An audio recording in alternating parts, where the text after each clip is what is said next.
4 to the power x minus 4 to the power x minus 1 equals to 24 হলে 2x whole to the power x এর মান কত? তো 2x whole to the power x এর মান বের করার জন্য আমাদের x এর মান জানা লাগবে। তো এখন এটিকে সমাধান করা যাক। এখানে প্রথমেই সূচকগুলোকে ভেঙে দিলে আমরা পাই, এখানে 4 to the power x minus 1 কে ভেঙে বললাম 4 to the power x into 4 to the power minus 1। এখানে আমরা যে সূত্রটি অ্যাপ্লাই করেছি সেটি হচ্ছে a two the power m into a two the power n মানে হচ্ছে a two the power m plus n। এখন এখানে আমরা দেখতে পাচ্ছি দুটি পদের মধ্যেই 4 to the power x common আছে। আমরা 4 to the power x common নিলে এখান থেকে মনে মনে গুণছিল 1 1 মাইনাস এখান থেকে 4 ইনভার্স 1 4 ইনভার্স 1 মানে হচ্ছে 1/4। এখন এখানে কাজ করলে পাবো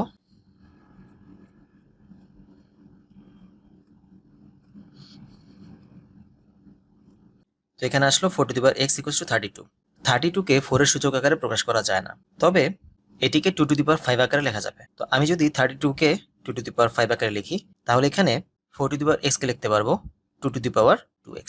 তো এখন আমরা এখানে দেখতে পাচ্ছি দুটি ভিত্তি পরস্পর সমান হয়ে গেছে। দ্যাট মিন্স বলতে পারবো 2x ইকুয়ালস টু হচ্ছে 5 আর x ইকুয়ালস টু দাঁড়াচ্ছে 5/2। আমাদের বের করতে বলা হয়েছিল 2x whole to the power x। এখানে আমরা 2x সমান পেয়েছিলাম 5। তো এখানে 2x এর পরিবর্তে আমরা 5 বসাতে পারি, আর x মানে হচ্ছে 5/2। দ্যাট মিন্স 5 টু দি পাওয়ার 5/2। এই মানটি আমরা দেখতে পাচ্ছি খ নম্বর অপশনে।